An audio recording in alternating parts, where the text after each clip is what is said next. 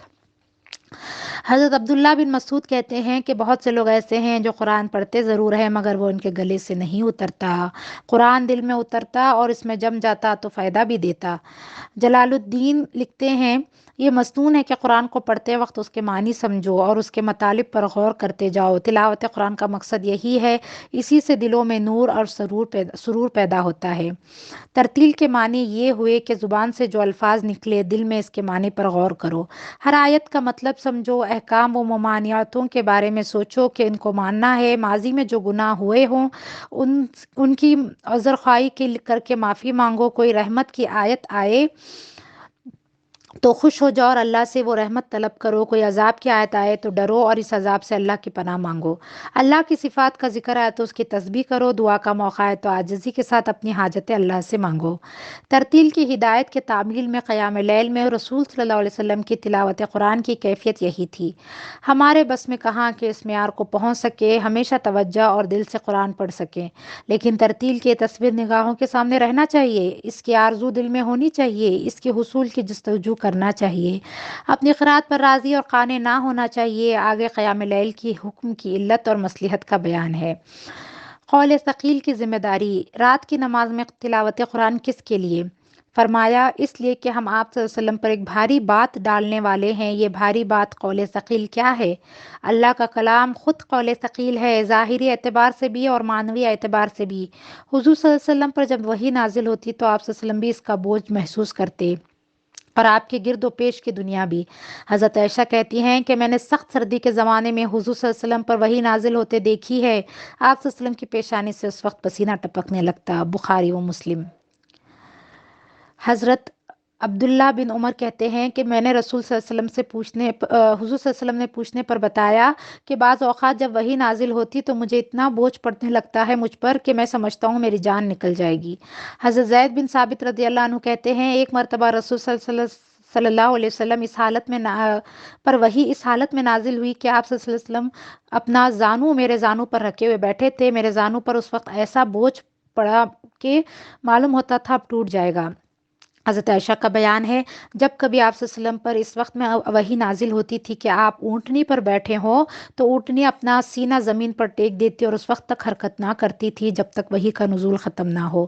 وحی کا اترنا خود تو بوجھ تھا ہی، اس کے تقاضوں کو پورا کرنا، اس کے احکام کو بجا لانا کہیں زیادہ بڑا اور اصل بوجھ تھا۔ قرآن کو بھاری کلام اس وجہ سے کہا گیا ہے کہ اس کے احکام پر عمل کرنا، اس کی تعمیل کا نمونہ بن کر دکھانا، اس کی دعوت کو لے کر سارے دنیا کے مقابلے میں اٹھنا، اس کے مطابق عقائد و افکار، اخلاق و آداب اور تہذیب و تمدن کے پورے نظام میں انقلاب برپا کر دینا ایک ایسا کام ہے جس سے بڑھ کر کسی بھاری کام کا تصور نہیں کیا جا سکتا۔ نزول وحی کا سب سے بنیادی اور ناگزیر تقاضا تبلیغ و دعوت عام کا کام تھا۔ وحی کو محفوظ رکھنے پھر دوسروں تک پہنچانے میں تکلیفیں اٹھانے کے لحاظ سے بھی یہ بہت بھاری کام تھا، اس میں محنت بھی تھی، آزمائش بھی اور ذمہ داری بھی۔ کسی سے منوا لینا رسول اللہ صلی اللہ علیہ وسلم کے اختیار میں نہ تھا، لیکن دیگر انبیاء و رسول کی طرح آپ صلی اللہ علیہ وسلم سب تک بہترین طریقے سے اللہ کا پیغام پہنچا دینے کے منصب پر فائز تھے اور اس کے لیے مکلف اور مسئول بھی۔ آپ صلی اللہ علیہ وسلم کا یہ فرض تھا کہ سب کے انکار بلکہ مسلسل انکار اور ہر قسم کی مزاحمت و مخالفت کے باوجود اللہ کا پیغام پہنچانے کا اور اتمام حجت کا حق ادا کریں۔ اس سے زیادہ بھاری ذمہ داری کیا ہو سکتی تھی؟ کلام الہی میں اس ذمہ داری کا تذکرہ بھی آپ صلی اللہ علیہ وسلم سنتے تو آپ کی آنکھوں سے آنسو روا ہو جاتے۔ اس کے لیے آپ صلی اللہ علیہ وسلم نے جان توڑ محنت کی، دل شکن حالات اور صبر آزما مظالم کے باوجود کی۔ اس کے لیے آپ صلی اللہ علیہ وسلم کو ہر قسم کے ایذائیں دی گئیں۔ اسی کام کی وجہ سے آپ صلی اللہ علیہ وسلم کو فکر و پریشانی رہتی تھی، حزن و غم میں مبتلا رہتے تھے۔ مقصد یہ ہے کہ قیام لیل کو شاخ نہ سمجھنا، ہم تو اس سے بھی بھاری بھاری کام تم سے لینے والے ہیں۔ اس بھاری بوجھ کو اٹھانے کی استعداد پیدا کرنے کے لیے قیام لیل کا حکم دیا گیا۔ قیام لیل اور کار رسالت، فرمایا بے شک رات کا اٹھنا نفس پر قابو پانے کے لیے بہت کارگر ہے اور قرآن پڑھنے کے لیے بہت موزوں۔ حضرت عائشہ نے فرمایا ناشئۃ اللیلی، اس کے معنی رات کو سونے کے بعد نماز کے لیے اٹھنے کے ہیں۔ اس معنی کے لحاظ سے ناشئۃ اللیلی رات میں اٹھنے کے لیے تہجد کا لفظ ہو گیا۔ تہجد کے لفظی معنی بھی رات کو سو کر اٹھنے کے بعد نماز پڑھنے کے ہیں۔ وطاء کے معنی روننے اور کچلنے کے آتے ہیں، یعنی نفس کو روننے اور کچلنے میں، اسے قابو میں رکھنے اور ناجائز خواہشات پر اڑنے سے روکنے میں رات کی نماز بڑی کارگر ہوتی ہے۔ اسی مادے سے دوسرا لفظ وطاء آیا ہے جس کے معنی موافقت کے ہوتے ہیں۔ حضرت ابن عباس رضی اللہ عنہ کہتے ہیں کہ رات کے وقت کان اور دل میں زیادہ موافقت ہوتی ہے۔ حضرت ابن زید کہتے ہیں رات کے وقت اٹھنا دل، نگاہ، زبان ان سب میں موافقت پیدا کرنے کے لیے بڑا کارگر ہے۔ مطلب یہ ہے کہ رات کا وقت سکون کا ہوتا ہے، اس وقت شور و شغف نہیں ہوتا، توجہ کھینچنے والے مناظر نہیں ہوتے ہیں اور نہ ہی آوازیں اور دیگر مشاغل بھی نہیں ہوتے۔ آدمی اپنے دل کے دھڑکن تک سن سکتا ہے۔ اس وقت جو الفاظ تمہاری زبان سے نکلیں گے اپنے کان بھی اسے سنیں گے اور دل بھی حاضر ہوگا، اور تلاوت قرآن کا مقصد یعنی ذکر و نصیحت حاصل ہوگا۔ اس میں یاد دہانی، سوچنے اور عبرت کا سامان ہے، اس کے لیے جس کے پاس دل بیداری کی دولت ہے اور جو کان لگا کر سنے۔ اسی لیے دوسری بات ارشاد فرمائی ہے وَأَقُومُ قلیلا، اس کے لغوی معنی ہیں کہ رات کو نماز کے لیے اٹھنا۔ وَأَقْوَمُ قلیلا، اس کے لغوی معنی ہیں کہ رات کو نماز کے لیے اٹھنا، زبان سے نکلنے والے الفاظ کو زیادہ راست اور درست بنانا ہے، یعنی اس وقت قرآن کو زیادہ اطمینان اور سکون اور توجہ کے ساتھ سمجھ کر پڑھ سکتے ہیں۔ ابن عباس کہتے ہیں وہ وقت اس کے لیے موضوع ہے کہ آدمی قرآن میں غور و فکر کرے اور اسے سمجھے۔ ابو داؤد۔ گویا رات کی تہجد کی نماز میں دل اور زبان ایک ہو جاتے ہیں، قرآن کے جو الفاظ زبان سے نکلتے ہیں دل سے نکلتے ہیں اور دل میں اتر جاتے ہیں، اور اس انداز میں تلاوت قرآن خود بھی نفس کو زیر کرنے کے لیے، نفس پر قابو پانے کے لیے، نفس کے تزکیے کے لیے اکثیر کا حکم رکھتی ہے۔ لیکن آپ غور کریں تو رات میں اٹھنا اور نماز پڑھنا یہ فعل اپنی جگہ بھی اس مقصد کے لیے انتہائی کارگر ہے کہ میٹھی میٹھی نیند سے اٹھ جانا، نرم نرم بستر چھوڑ دینا، وضو کر کے اپنے رب کے حضور کھڑے ہو جانا، دیر تک کھڑے رہنا، تنہا جاگنا اور کھڑے رہنا ایسے وقت میں جب گرد و پیش سب انسان سو رہے ہوں اور کائنات کی ہر چیز تاریکی میں ملبوس ماحول خواب نظر آتی ہو، اور روز رات کو یہی عمل دہرانا، اس سے زیادہ کارگر نسخہ نفس کو زیر کرنے کے لیے کیا ہو سکتا ہے؟ یہ عمل ہر رات نفس کو ہر قسم کے مشکل حالات میں تمام رغبتوں اور خواہشوں کو قربان کر کے اپنے رب کی پکار پر لبیک کہنے، اس کے حکم کی تعمیل کرنے کے لیے کھڑے ہو جانے اور اس کے حکم کی تعمیل میں لگ جانے کی تربیت دیتا ہے۔ بے شک سحرگاہی تقویم خودی مشکل۔ دعوت اور قیام لیل کی مماثلت۔ مزید غور کریں تو آپ دیکھیں گے کہ رات کے وقت نماز کے لیے اٹھ کھڑے ہونے اور دن میں دعوت و انداز و جہاد کے لیے اٹھ کھڑے ہونے اور ان میں گہری مبالغت ہے۔ دونوں اپنی حقیقت کے اعتبار سے ایک ہی نوعیت کے اعمال ہیں، ایک ہی قسم کا انسان مانگتے ہیں۔ گویا قیام اللیل رات کو کھڑے رہو اور قم فانذر یعنی کھڑے ہو جاؤ اور آگاہ و خبردار کرو، ایک حکم کے دو پہلو ہیں۔ قیام اللیل کا حکم مطالبہ کرتا ہے کہ آپ نیند جیسی میٹھی اور لذیذ اور ہوش و آواز پر چھا جانے والی چیز اور نرم نرم بستر کا آرام چھوڑ کر نماز کے لیے کھڑے ہو جائیں۔ دعوت و جہاد کا کام بھی رات کی نماز کی طرح یہ مطالبہ کرتا ہے کہ آپ اپنے رب کی پکار پر لبیک کہیں اور اس کا کام کرنے کے لیے کھڑے ہو جائیں۔ وہ کام ہے اللہ کی راہ میں جہاد کرو، جیسا کہ جہاد کرنے کا حق ہے تاکہ تم تمام انسانوں کے سامنے حق کی گواہی دو، اور اس کام کے لیے ضروری ہے کہ آپ دنیاوی زندگی میں رغبت اور مشغولیت کو جو نیند کی طرح مرغوب ہے اور اس کے آرام کو جو بستر کی طرح محبوب ہے قربان کر کے دعوت کا کام کریں۔ رات کی نماز کی طرح دعوت کا کام بھی یہ تقاضا کرتا ہے کہ آپ ایسے وقت میں کھڑے ہو جب گمراہی کا اندھیرا رات کی طرح چھایا ہوا ہو، جب کہیں روشنی نظر نہ آتی ہو۔ ایسے وقت میں بھی کھڑے ہوں جب آپ تنہا یہ کام کرنے والے ہو، ساتھی اور مددگار نہ ہو، جب کوئی سن کر نہ دے، رات دن اور ہر طرح پکارنے کے باوجود کوئی نہ جاگے۔ صلو الناس ینام، نماز پڑھو جب لوگ سو رہے ہوں۔ ایسے وقت بھی کھڑے رہیں جب یہ پتہ نہ چلے کہ قبولیت اور کامیابی کب حاصل ہوگی، نصرت کب آئے گی، فتح کب نصیب ہوگی، گویا صبح کب طلوع ہوگی۔ حضور صلی اللہ علیہ وسلم غار حرا سے اتر کر تشریف لائے اور قم فانذر کی تعمیل میں پوری طرح لگ گئے تو آپ صلی اللہ علیہ وسلم کی کیفیت بالکل یہی تھی۔ اس لیے ایسے حالات میں آپ صلی اللہ علیہ وسلم میں یہ قول ثقیل کا بوجھ اٹھانے کی استعداد پیدا کرنے کے لیے، اس بوجھ کو اٹھانے کے لیے قوت اور ہمت اور حوصلہ پیدا کرنے کے لیے، اس بوجھ کو اپنے رب کی ہدایت کے مطابق اٹھانے کے لیے قیام اللیل، رات کی نماز کا نسخہ سے زیادہ کارگر اور مؤثر نسخہ اور کیا ہو سکتا ہے؟ محبت کا نسخہ۔ ایک بات اور ہے، رات کا قیام محبت کے بغیر ممکن نہیں۔ یہ محبت کی علامت بھی ہے، محبت کو پیدا کرنے اور بڑھانے کا کارگر نسخہ بھی ہے۔ آخر آپ میں سے کون محبت کی ان علامات و کیفیات کا تجربہ نہیں رکھتا یا ان سے ناواقف ہے کہ جب آدمی کو محبت ہو جاتی ہے تو راتوں کی نیند اڑ جاتی ہے، بستر پر تارے گنتے رات گزر جاتی ہے۔ یہی وقت ہے وہ محبوب کی گلی کا رخ کرتا ہے اور اس کے گھر کے چکر لگاتا ہے، اس کے در پر دستک دیتا ہے۔ یہی وقت محبوب سے قربت کی خواہش اور تلاش کا ہے، اس سے راز و نیاز اور سرگوشی و مناجات کا وقت ہے، ہجر و مفارقت میں نالہ نیم شبی اور آہ سحر گہی کا وقت ہے۔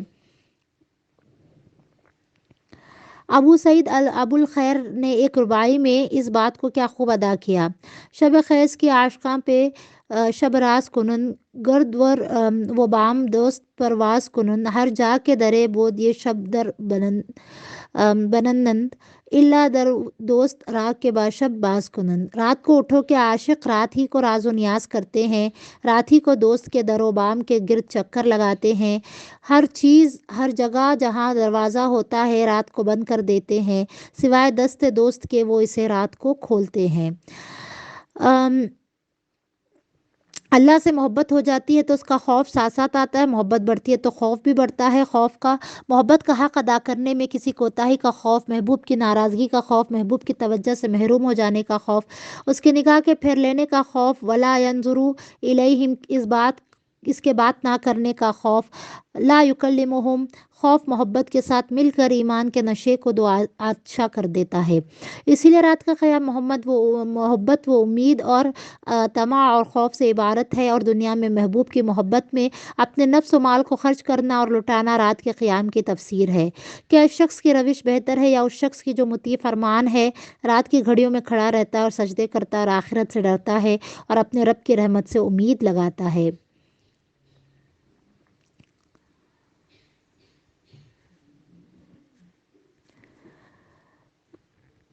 ان کے پہلو بستروں سے دور رہتے ہیں، وہ ڈر اور لالچ کے ساتھ اپنے رب کو پکارتے اور جو کچھ ہم نے دیا ہے اس میں سے خرچ کرتے ہیں۔ ایمان کی حقیقت حاصل ہو اور محبت نہ ہو، یہ مشکل ہے۔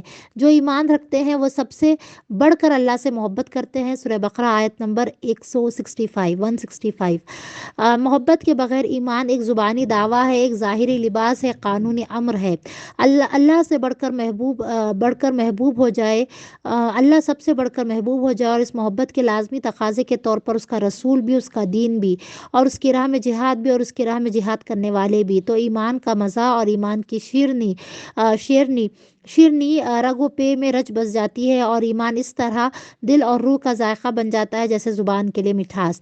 پھر ایمان کے سارے تقاضوں کی تکمیل کے لیے صدا دل کے اندر سے اٹھتی ہے، تقاضا روح کے اندر سے پیدا ہوتا ہے، بیرونی تحریک اور دباؤ کی ضرورت کم سے کم رہ جاتی ہے۔ یہ محبت راتوں کو محبوب سے قرب اور کلام و مناجات کے لیے بسترے سے کھڑا کر دیتی ہے، اور محبوب سے کلام و مناجات سے یہ محبت بڑھتی جاتی ہے۔ آیات قرآنی کی تلاوت دلوں میں وہ کام کرتی ہے جو ابر رحمت کے قطرے، کھیتوں میں یہی محبت دن میں خلق خدا کو اللہ کی طرف بلانے اور اس کی راہ میں جہاد کرنے کے لیے بھی کھڑا کر دیتی ہے۔ قیام اللیل سے اللہ کی محبت میں رنگ آتا ہے اور گہرائی و گہرائی پیدا ہوتی ہے۔ اس کی محبت ہی کے بل پر قول ثقیل کا بوجھ ایک سامان لذت و نشاط بن جاتا ہے۔ دعوت و جہاد کی راہ میں ہر قدم، ہر چوٹ، ہر نقصان ایک نئی تازگی بخشتا ہے۔ جنگ کی آواز، صدائے سرود سے زیادہ مستانی اور سہانی معلوم ہوتی ہے۔ جان دینے میں اتنی لذت ملتی ہے کہ بار بار زندہ ہو جانے اور جان دینے کی خواہش پیدا ہوتی ہے۔ ہر امتحان ایک نیا یقین بخشتا ہے اور فتح و شکست سب برابر نظر آتے ہیں۔ رات کا سائل۔ رات میں نماز پڑھنے کے لیے اٹھنا اللہ کو یاد کرنے، اس کے کلام کو سمجھنے، نفس کی خواہشات پر غلبہ پانے اور محبت کی راہیں کھولنے میں مدد کرتا ہے۔ رات کا وقت سائل کے لیے مانگنے کا بھی بہترین وقت ہے، خصوصاً آخری شب میں اللہ اپنے بندوں سے قریب ہو کر اپنی خاص رحمت نازل کرتا ہے اور ان کے لیے اپنے دل کے اپنے دروازے کھول دیتا ہے۔ اس وقت اس کے در پر سائل بن کر حاضر ہوتے ہیں۔ حضرت ابو ہریرہ بیان کرتے ہیں، رسول صلی اللہ علیہ وسلم نے فرمایا، جب 1/3 رات باقی رہ جاتی ہے تو ہمارا رب تبارک و تعالیٰ دنیا کے آسمان پر اترتا ہے اور فرماتا ہے، کوئی مجھے پکارے میں اس کی پکار سنوں، جو مجھ سے مانگے میں اسے دوں، کوئی مجھ سے مغفرت چاہے تو میں اسے بخش دوں۔ بخاری و مسلم کی روایت میں یہ بھی ہے کہ پھر وہ اپنا ہاتھ پھیلاتا ہے اور فجر تک کہتا رہتا ہے، کون ہے جو ایسی ذات کو قرض دے جو مفلس و تلاش میں ہے، خلاش ہے نہ ظالم۔ حضرت جابر کہتے ہیں، میں نے رسول اللہ کو فرماتے ہوئے سنا، ہر رات میں ایک وقت ایسا ہوتا ہے کہ مسلمان اس میں دین و دنیا کی جو بھی بھلائی مانگے اللہ اس کو عطا کر دیتا ہے، اور یہ لمحہ ہر رات آتا ہے۔ حضرت عمر بن ابسہ رضی اللہ عنہ کہتے ہیں، رسول صلی اللہ علیہ وسلم نے ارشاد فرمایا، رات کے آخری حصے میں رب اپنے بندے سے زیادہ قریب ہوتا ہے، اگر تم اس وقت اللہ کا ذکر کر سکو تو ضرور کرو۔ ترمذی۔ حضور نبی کریم صلی اللہ علیہ وسلم کا قیام اللیل۔ قیام اللیل کے حکم سے حضور صلی اللہ علیہ وسلم اور آپ صلی اللہ علیہ وسلم کے ساتھیوں پر رات کی نماز فرض کر دی۔ ظاہر ہے کہ اس فرض کا نبھانا ہم سب کے بس میں نہ تھا، خصوصاً ان کے لیے جو مریض ہوں، سفر میں ہوں، سفر کر رہے ہوں، تلاش معاش میں مشغول رہتے ہوں، راہ خدا میں لڑ رہے ہوں۔ چنانچہ کچھ مدت کے بعد غالباً معراج کے وقت، بعض روایت کے مطابق 1 سال بعد ہی اللہ نے قیام اللیل کی فرضیت کی جگہ اقامت صلاۃ کا حکم دیا۔ بعض کے نزدیک رسول اللہ صلی اللہ علیہ وسلم پر رات کی نماز آخر عمر تک فرض تھی، بعض کا خیال ہے آخر عمر میں یہ نماز آپ صلی اللہ علیہ وسلم پر بھی فرض نہ رہی، آپ صلی اللہ علیہ وسلم بطور نفل اس کی عبادت فرما رہے تھے۔ یہ بہرحال حضور صلی اللہ علیہ وسلم پوری عمر اس ہدایت کی تعمیل میں تہجد کی نماز پڑھتے رہے۔ آخر عمر میں بھی بعض دفعہ آپ صلی اللہ علیہ وسلم کو رات کو اتنا طویل قیام کا فرمانے پر پیروں میں ورم آ جاتا۔ حضرت مغیرہ بیان کرتے ہیں کہ صحابہ نے کہا، آپ صلی اللہ علیہ وسلم ایسا کیوں کرتے ہیں جبکہ آپ کے اگلے پچھلے سارے گناہ بخش دیے گئے ہیں؟ تو آپ صلی اللہ علیہ وسلم فرماتے ہیں، کیا میں شکر گزار بندہ نہ بنوں؟ مختلف روایت جمع کرنے سے آپ صلی اللہ علیہ وسلم کے قیام اللیل کی اسوے کی تصویر نگاہ سامنے آ جاتی ہے۔ آپ صلی اللہ علیہ وسلم بیدار ہوتے تو آسمان کی طرف دیکھتے اور سورہ آل عمران میں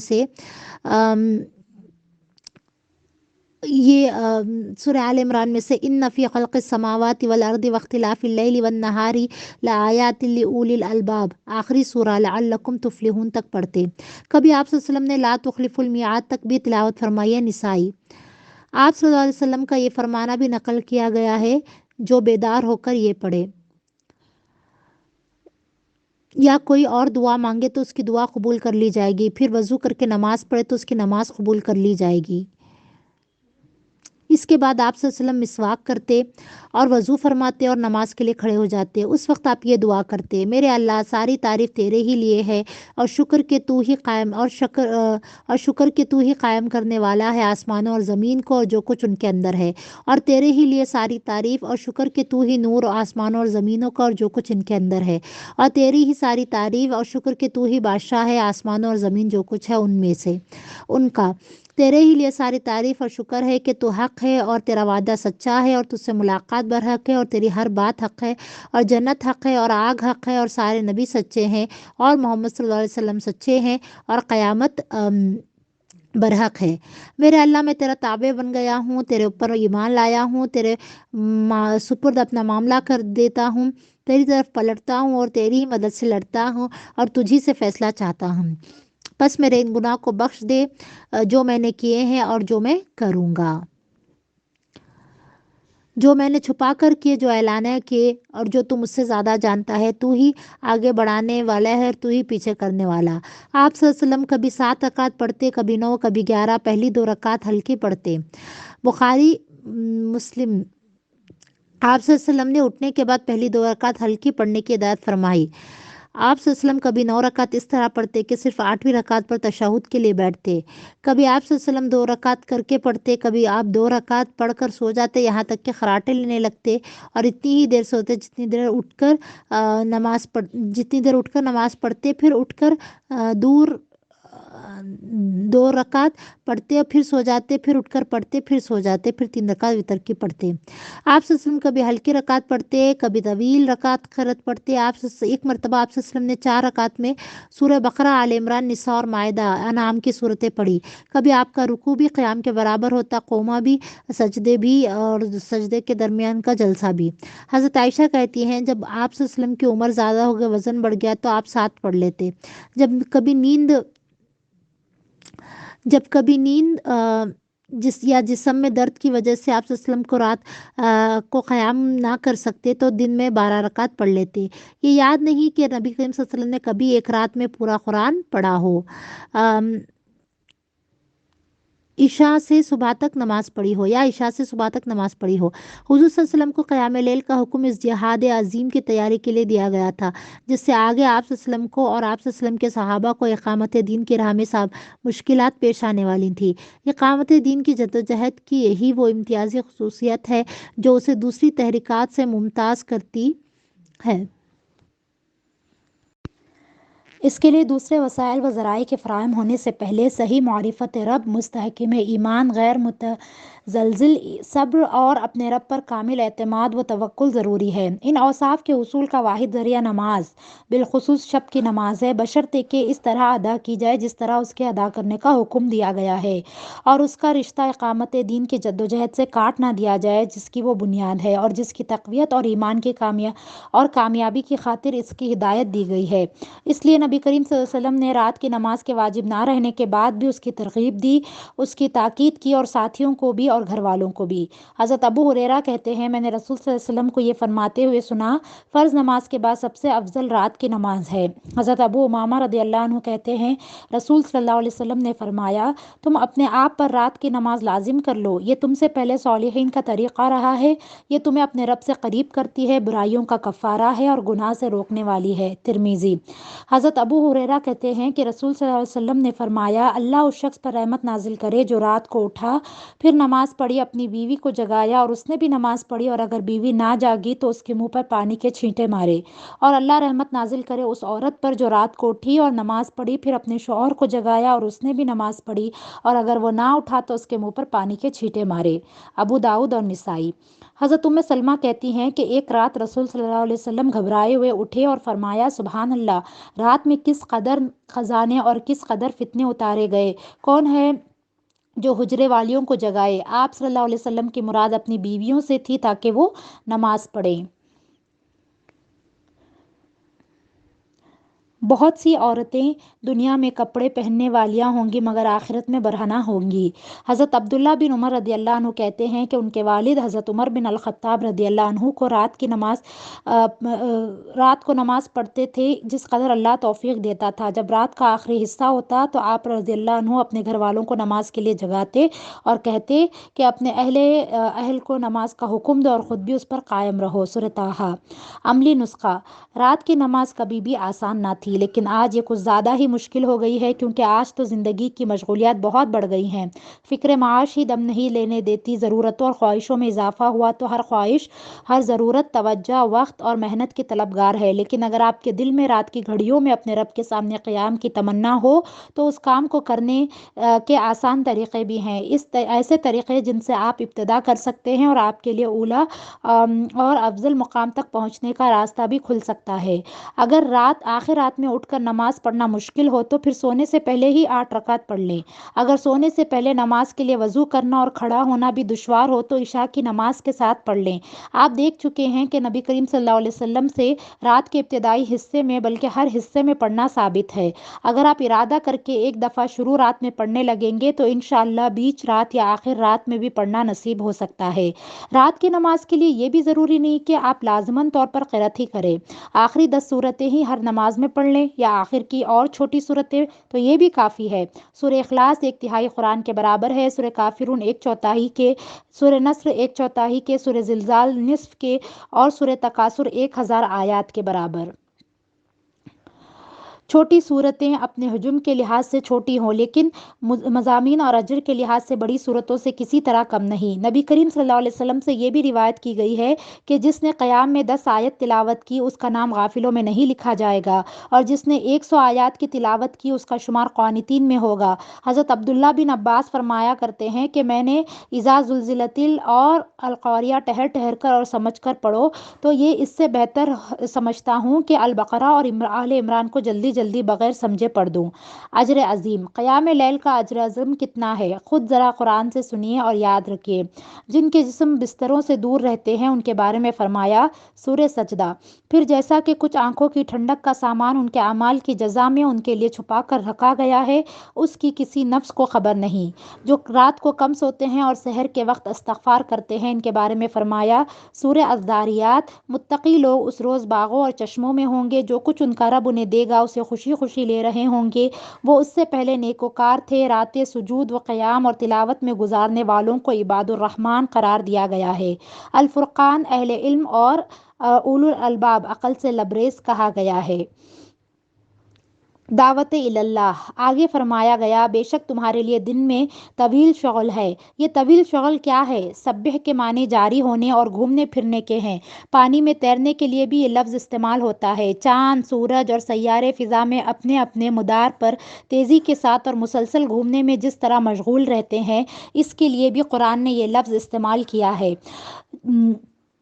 اس کے وہ کل فی فلک یسبحون، یہ لفظ تسبیح یاد الہی میں مشغولیت کے معنوں میں استعمال ہو گیا ہے۔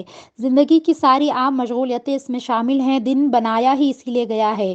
یہ مشغولیتیں دن بھر دم لینے کی مہلت نہیں دیتی، اس لیے عام طور پر اس آیت کے معنی یہی لیے گئے ہیں کہ دن بھر کے یہ مشاغل بہت ہیں، اپنی معاش کے لیے چلنا پھرنا اور کام کرنا ہوتا ہے، فراغت اور توجہ سے اپنے رب کے لیے وقت نکالنا مشکل ہی سے ملتا ہے، اس لیے رات کی چند گھڑیوں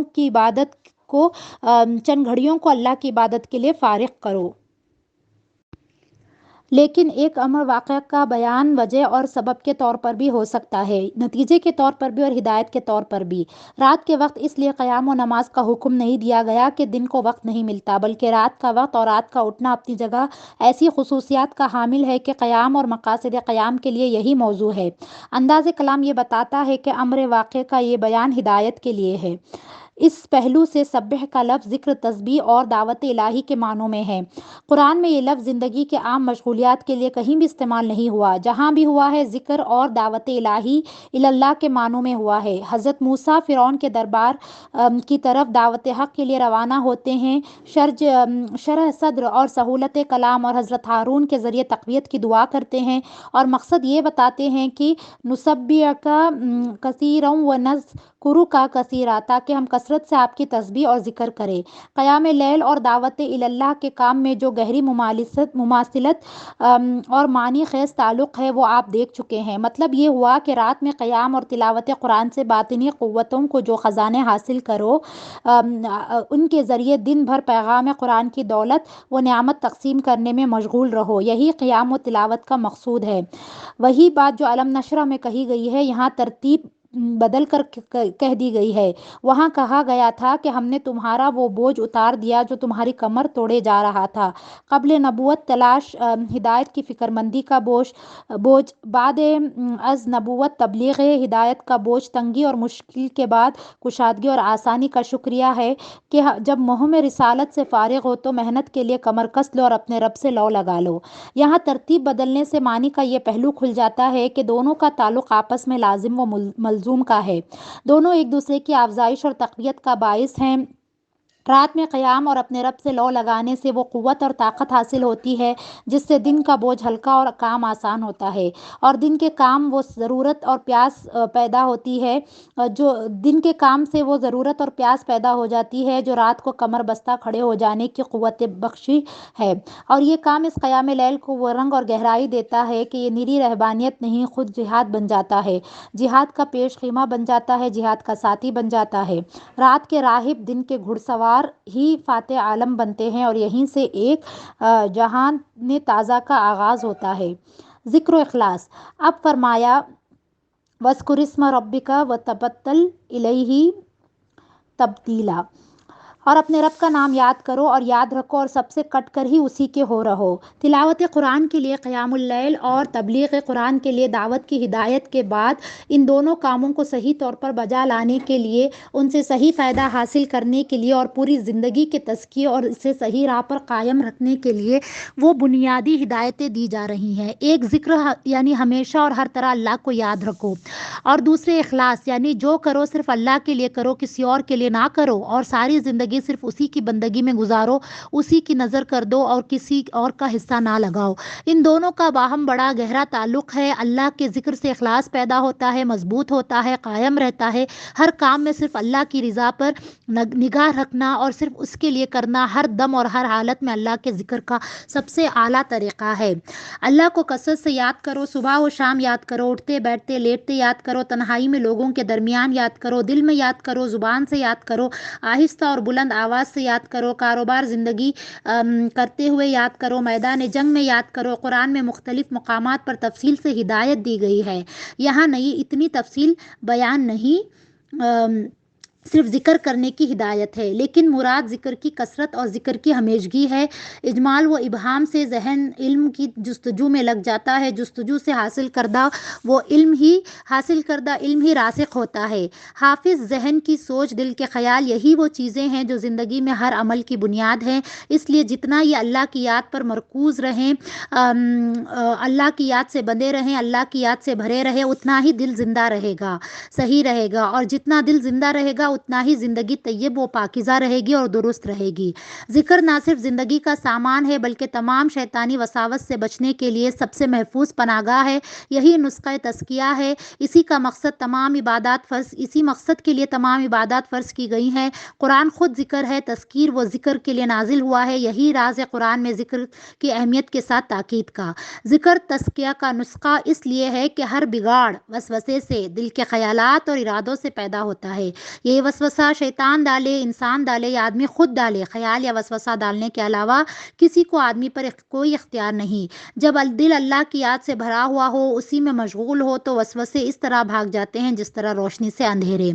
ذکر کے مکمل معنی ہے کہ آپ زبان سے وہ کہیں، دل و دماغ میں وہ خیال رکھیں، ہاتھ پاؤں اور اعضاء و جوارح سے وہ کام کریں جو اللہ کو پسند ہے۔ انہی معنوں میں ممکن ہے کہ آپ ہمدم ذکر کر سکیں۔ حضرت عائشہ رضی اللہ عنہا نے فرمایا کہ اللہ کے رسول صلی اللہ علیہ وسلم ہر وقت اللہ کا ذکر کرتے تھے۔ یہ ذکر کرنا انہی معنوں میں ہے۔ فرمایا ہے کہ اپنے رب کے نام کا ذکر کرو۔ پہلی وحی بھی یہی تھی کہ اپنے رب کے نام کے ساتھ پڑھو اور سناؤ۔ یہاں یہ بحث غیر ضروری ہے کہ کیا اس سے ہم ذات یعنی اللہ کا ذکر یعنی اللہ کی تکرار کا جواز ثابت ہوتا ہے یا اس کے مطلوب ہونے کا اشارہ نکلتا ہے۔ اللہ کی ذات کے بارے میں کوئی تصور بھی مخلوق انسانی کے محدود ذہن کے لیے کرنا ممکن ہے نہ جائز۔ اس کی صفات کا بھی بالکل صحیح اور مکمل تصور ہمارے بس میں نہیں۔ ہاں، اس نے ہماری زبان میں جو ہمارے محدود علم اور تجربات پر ہی مشتمل ہے، ہم سے کلام کیا گیا ہے اور ہمیں اپنی صفات کی معرفت بخشی ہے۔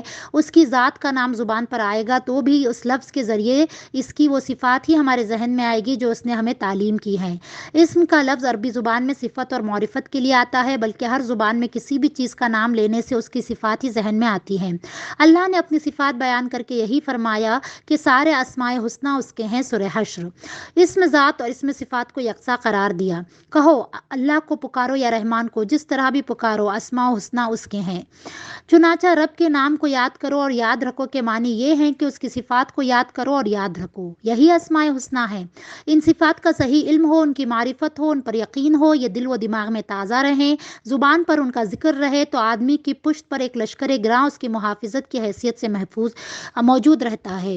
شیطان کی ساری فوجیں اس لشکر کے سامنے پر کے برابر بھی وقت نہیں رکھتی۔ وہ اپنے آپ کو پہاڑوں سے بھی زیادہ مستحکم محسوس کرتا ہے۔ اس کا علم، اس کی معرفت، اس پر یقین کیا ہے؟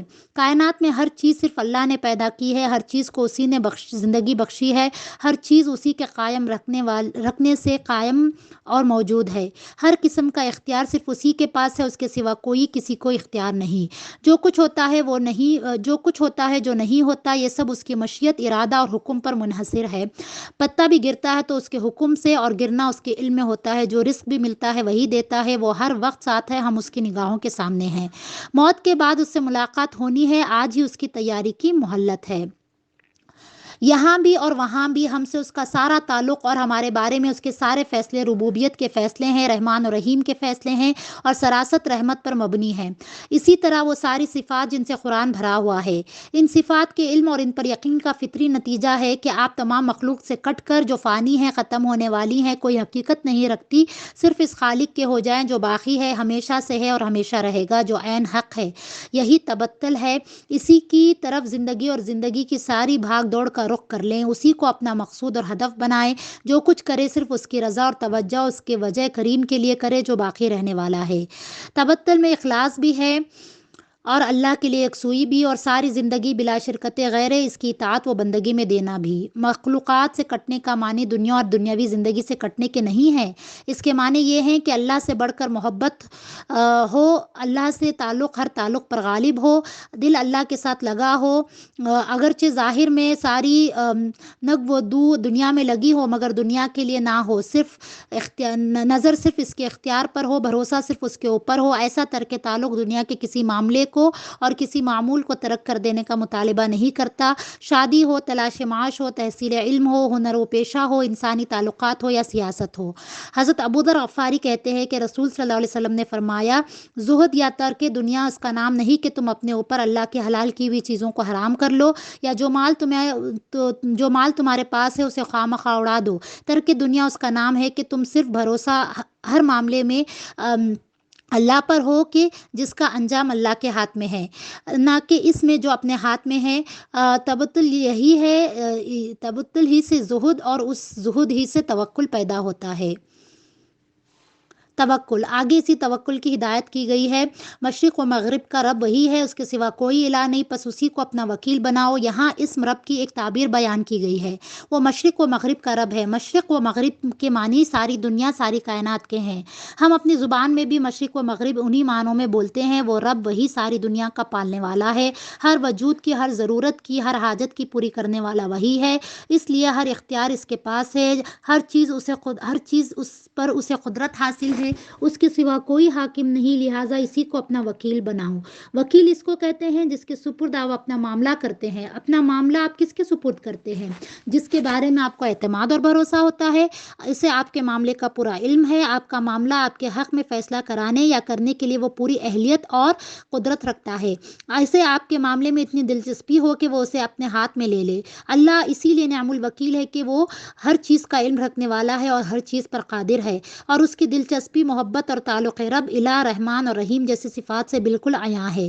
اس لیے اپنے سارے حالات و معاملات اس کے سپرد کر دو اور اسی پر مکمل بھروسہ کرو، خصوصاً وہ معاملات جو رسالت اور دعوت تبلیغ کے اس کام سے متعلق ہے جو اسی کا کام ہے اور جو اس نے خود تمہارے سپرد کیا ہے۔ اس کام میں وہ جس طرح تمہارے ساتھ ہے، اس کے اعتبار کے لیے کیا اس کے وہ الفاظ کافی نہیں کہ بے شک تم ہماری نگاہوں کے سامنے ہو، یا میں تمہارے ساتھ ہوں، سنتا ہوں اور دیکھتا ہوں، یا کہ اللہ اپنے بندوں کے لیے کافی نہیں؟ وہ نعم المولا، وہ نعم الوکیل ہے، کیا ہی اچھا مولا، کیا ہی اچھا کارساز ہے۔ اس نے کفا باللہ وکیلا، اللہ کارسازی کے لیے کافی ہے کی بشارت دی ہے۔ اس نے وعدہ فرمایا ہے کہ جو اللہ پر توکل کرے اللہ اس کے لیے کافی ہو جاتا ہے۔ جو یہ سب جان لیتا ہے وہ بے اختیار پکار اٹھتا ہے کہ میرے لیے اللہ کافی ہے، اس کے سوا کوئی اللہ نہیں، میں نے اسی پر توکل کیا، وہی عرش عظیم کا رب ہے۔ توکل کے معنی یہ نہیں کہ آپ وہ تدابیر اور اسباب ترک کریں جو رب المشرق و مغرب نے مہیا کیے ہیں۔ توکل کے معنی یہ ہیں کہ اسباب کو کار فرما اور مسبب نہ سمجھیں، تدابیر کو مدبر کا مقام نہ دے، ان کی حقیقت کو نگاہوں کے سامنے رکھے۔ اس توکل کے بغیر دعوت و جہاد کی راہ میں مخالفتوں اور مزاحمتوں کے مقابلے کے لیے وہ اخلاق و کردار پیدا نہیں ہو سکتا جو اللہ کو مطلوب ہے۔ وہ کیا ہے؟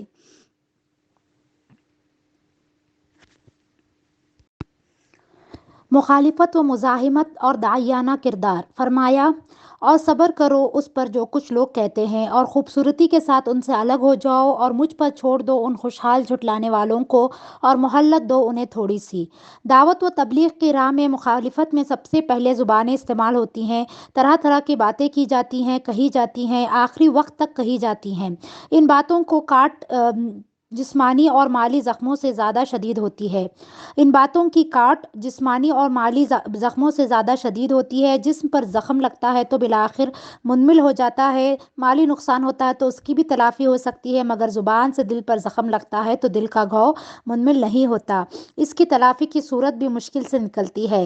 مخالف جھٹلاتے ہیں، مذاق اڑاتے ہیں، طنز و استہزاء کرتے ہیں، طعن و تشنیع کا شکار بناتے ہیں، جھوٹے الزامات لگاتے ہیں، عیب جوئی کرتے ہیں، برائیاں کرتے پھرتے ہیں۔ ان باتوں سے حوصلہ پست ہو جاتا ہے، ہمت ٹوٹ جاتی ہے، دل شکستگی ہوتی ہے، حزن و غم مبتلا ہوتا ہے اور مایوسی ڈیرے ڈالنا شروع کر دیتی ہے۔ زبان کی ایذا شدید ترین ایذا ہوتی ہے، اس لیے اللہ نے بار بار یہ بھی بیان کیا کہ زبان کے وار کیا ہوتے ہیں اور کتنے شدید ہوتے ہیں۔ جو مخالف کہتے اس پر صبر کرنے کی، حزن کا شکار نہ ہونے کی، اپنی دعوت پر جمے رہنے کی، اپنے کام میں لگے رہنے کی تاکید بھی فرمائی ہے۔ صبر کی راہ بھی بتائی ہے، اپنے سے پہلے کے لوگوں پر، رسولوں پر جو گزری اور جس طرح انہوں نے صبر کیا اسے یاد رکھو، سورہ سعد۔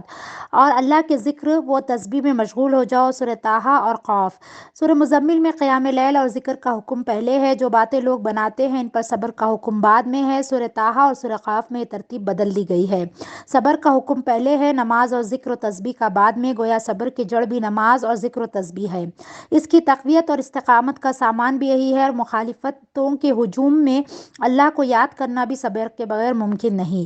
صبر کرو کے معنی یہ ہیں کہ اپنے کام میں لگے رہو، اپنے مقام سے نہ ہٹو، قدم نہ ڈگمگائیں، مایوسی نہ ہونے پائے، حوصلہ نہ ٹوٹے۔ صبر کے معنی یہ بھی ہے کہ برائی کا جواب برائی سے نہ دو، صبر کا اعلیٰ ترین مقام یہ ہے کہ برائی کا جواب بھلائی سے دو، گالیوں کا جواب دعاؤں سے دو، برائی کو بھلائی سے رفع کرو۔ یہ اسی کا نصیب ہے جو صبر کرے، اور یہ اسی کا نصیب ہے جو بڑے مقدر والا ہے۔ سورہ حامیم سجدہ۔ صبر کا سرچشمہ بھی اللہ ہی ہے اور تمہارا رب صرف اللہ کے ساتھ ممکن ہے۔ اپنے رب کے فیصلے تک صبر کرو کہ تم ہماری نگاہوں کے سامنے ہو۔ صبر کے ساتھ ہجر جمیل کی ہدایت بھی دی جا رہی ہے۔ ہجر یعنی چھوڑنے کے معنی ترک تعلق اور سوشل بائیکاٹ نہیں، ہجر کے معنی جمیل کی شرط لگائی گئی ہے، ہجر کے ساتھ جمیل کی شرط لگائی گئی ہے۔ جمیل کا لفظ خود ترک تعلق کی نفی کر رہا ہے، کیونکہ رسول صلی اللہ علیہ وسلم اللہ کے ہر حکم کی تعمیل کرتے ہیں اور یہ ان کی پوری زندگی میں اس کی کوئی مثال نہیں ملتی کہ آپ صلی اللہ علیہ وسلم نے جانی دشمنوں کے ساتھ بھی میل جول، اٹھنا بیٹھنا، کھانا پینا، ملاقات، گفتگو، لین دین ترک کیا ہو۔ اس لیے اس میں شک کی کوئی گنجائش نہیں کہ ایسی روش اس ہجر کے معنی میں نہیں آتی جس کا یہاں حکم دیا جا رہا ہو۔ ہجر جمیل صرف برائی کا جواب بھلائی سے دینا ہی نہیں بلکہ برائی کا جواب برائی سے نہ دینا بھی شامل ہے۔ اناد، دشمنی، انتقام، گالی، لعن طعن، لڑائی جھگڑا، فضیحت، یہ وہ چیزیں ہیں جن کی داعی کی روش میں کوئی جگہ نہیں ہو سکتی۔ ہجر جمیل میں یہ بھی شامل ہے کہ مخالفوں کے منہ نہ لگو، ان کی بےہودگیوں کو بالکل نظر انداز کر دو، ان کی کسی بدتمیزی کا جواب نہ دو، پھر یہ اعتراض بھی کسی غم، غصے اور جھنجھلاہٹ کے ساتھ نہ ہو۔ ہجر جمیل یہ بھی شامل ہے کہ بظاہر دنیاوی میل جول اور بات چیت رکھو، ترک تعلق نہ کرو، لیکن دل کا تعلق ان سے نہ ہو جو اللہ کے دشمن ہو، ان سے ہو جو اللہ کی راہ کے ساتھی ہو۔ ہجر جمیل روش کے لیے یہ بھی ضروری ہے کہ تم مخالفوں کا معاملہ اللہ پر چھوڑ دو، تمہارا یہ اختیار نہیں کہ ان سے زبردستی منوا لو، اور نہ یہ تمہاری ذمہ داری ہے، تمہارے ہاتھ میں کوئی قدرت و اختیار نہیں، تمہارا کام بلاغ ہے، ان کے اعمال کا حساب اللہ کے اوپر ہے۔ جو داعی اس حقیقت کو پا جاتا ہے وہ اپنے مخالفتوں کا معاملہ اللہ پر چھوڑ دیتا ہے، اس کے قدم کبھی حق، عدل اور احسان اور صبر کی راہ سے نہیں ڈگمگاتے۔ ہجر جمیل کی یہ روش صبر کے بغیر ممکن نہیں، اس لیے ہجر جمیل کی ہدایت سے پہلے صبر کی ہدایت دی گئی۔ صبر کا ایک تقاضا یہ بھی ہے کہ مخالفین کے لیے بد دعا یا ان سے مایوسی میں استعجال سے اجتناب کرنا چاہیے، ان کو مہلت دینا چاہیے کہ حق قبول کرے یا ان پر تمام حجت پوری ہو جائے اور ان کے بارے میں اللہ کا حکم صادر ہو جائے۔ یہ بھی معلوم ہو کہ رسول صلی اللہ علیہ وسلم کی مخالفت میں اور آپ کا انکار کرنے میں پیش خوشحال اور دولت مند لوگ تھے۔ ان دو آیات میں آپ کے سامنے اس کردار اور اخلاق کی پوری تصویر آتی ہے جس کی تعلیم اللہ نے اپنے حبیب صلی اللہ علیہ وسلم کو دی اور جس اخلاق سے آپ صلی اللہ علیہ وسلم کی داعیانہ زندگی جگمگا رہی ہے۔ اختتامی ہدایات۔ سورت کے آخر میں چند اور قیمتی ہدایات ہیں جن کا مختصر تذکرہ یہاں ضروری ہے۔ نمبر 1، حضور صلی اللہ علیہ وسلم کے گرد جماعت کا دائرہ وسیع ہو گیا تو اللہ نے انسانی مجبوریوں اور کمزوریوں کے پیش نظر قیام اللیل کی فرضیت منسوخ کر کے اقامت صلاح اور ایتاء زکوٰۃ کا حکم دیا۔ یہ بھی یاد رکھنا ضروری ہے کہ کن انسانی کمزوریوں اور مشغولیتوں کی خاطر اس بے بہا مگر دشوار عمل میں سہولت پیدا کی گئی۔ فرمایا، اللہ جانتا ہے کہ تم میں بعض بیمار ہوں گے، کچھ اور اللہ کا فضل یعنی رزق تلاش کرنے کے لیے تگ و دود میں مشغول ہوں گے، اور کچھ اللہ کی راہ میں لڑ رہے ہوں گے۔ یہاں سے دین کی حکمت کا یہ انتہائی اہم اصول بھی واضح ہو گیا کہ ہدایت کا دائرہ وسیع سے وسیع تر ہونا چاہیے اور ہوگا۔ کمزور اور ضعیف انسان بھی اس دائرے میں داخل ہوں گے۔ دین کے کم سے کم مطالبات ان کی استطاعت سے باہر نہیں ہونے چاہیے۔ الدین یسر کا تقاضا یہ ہے کہ تیسیر دین کی بنیاد ہو، جیسا کہ نبی کریم صلی اللہ علیہ وسلم نے کثرت سے ارشاد فرمایا، فرض وہی چیز ہو سکتی ہے جو انسان کے بس اور اختیار میں ہو، چنانچہ قیام اللیل کی جگہ اقامت صلاۃ کا حکم دینا اس بات کی دلیل ہے کہ اقامت صلاح اور ایتاء زکوٰۃ ہر انسان کے بس میں بنے، کسی کی استطاعت سے باہر نہ ہو۔ رحمان اور رحیم کی رحمت و عدل کا تقاضا یہ ہے کہ کسی انسان پر اس کی استطاعت سے بڑھ کر بوجھ نہ ڈالا جائے، لیکن اس کی رحمت کا ظہور یہ ہے کہ اس نے عشاء اور فجر کی نمازیں باجماعت ادا کرنے کا ثواب پوری رات کے قیام کے برابر کر دیا۔ اس کے ساتھ اللہ نے قرض حسنہ بھی مانگا ہے۔ یہ قرض حسنہ دین کے کام کے لیے خرچ کرنے کے لیے مانگا گیا ہے۔ یہ ایتاء زکوٰۃ کے سوا اور اس سے زائد چیز ہے۔ حسنہ کے معنی یہ ہیں کہ اخلاق سے دو، صرف اللہ کے لیے دو، دل کھول کر دو، دے کر احسان نہ سمجھو اور احسان نہ جتاؤ۔ یہ یقین ہی انفاق فی سبیل اللہ کے لیے دل اور جیب کو کھول سکتا ہے۔ یہاں دنیا میں جو کچھ اللہ کی راہ میں دیں گے وہ آخرت میں اس کے پاس بہتر اور عظیم اجر کی صورت میں ملے گا۔ اس اجر پر نگاہ رکھنا ہی سارے اعمال کی کلید ہے۔ چوتھا حکم استغفار کا ہے۔ اپنا جائزہ، اپنا احتساب، اپنے گناہوں پر ندامت، ان پر اللہ کی ناراضگی اور عذاب کا خوف، اسی کی طرف پلٹ کر اس سے مغفرت طلب کرنا، اپنے گناہوں پر اصرار نہ کرنا اور یقین رکھنا کہ گناہ صرف وہی بخش سکتا ہے، یہ ہے استغفار کا خلاصہ۔ یہ راہ حق کا ناگزیر زاد راہ ہے۔ استغفار سے دنیا میں عزت و کامرانی اور خوشحالی کی راہ کھلتی ہے۔ استغفار سے جنت کی راہ بھی کھلتی ہے۔ استغفار ہی سے دل کی زندگی ہے۔ استغفار ہی سے قوموں کی زندگی ہے۔ مغفرت کے بغیر آخرت میں جنت میں داخلہ ممکن نہیں۔ استغفار ہی سے دنیا میں آسمان کے دہانے کھول دیے جاتے ہیں، کھیتیاں سونا اگلنے لگتی ہیں، معیشت مالا مال ہوتی ہے، قوت میں دن دونی رات چگنی ترقی ہوتی ہے۔ حرف آخر، یہ مختصر صورت آپ کے ہاتھوں میں ہے۔ یہ تربیت نفس کی پہلی منزل، اس کا بنیادی اور پہلا نصاب ہے۔ آپ اسے مضبوطی کے ساتھ تھام لیں اور اس پر عمل کرنے کی کوشش میں لگ جائیں تو انشاءاللہ تزکیہ و تربیت کی راہ آپ کے لیے کھلتی جائے گی۔ اس نسخے کے اجزاء کو ایک دفعہ پھر دہرا لیجیے: قیام اللیل، ترتیل قرآن، دعوت اللہ، ذکر الہی، اخلاص و یکسوئی، توکل، صبر، حج جمیل، اقامت صلاح، ایتاء زکوٰۃ، اللہ کو قرض حسنہ، اجر آخرت پر نگاہ اور استغفار۔ جزاکم اللہ خیرا کثیرا۔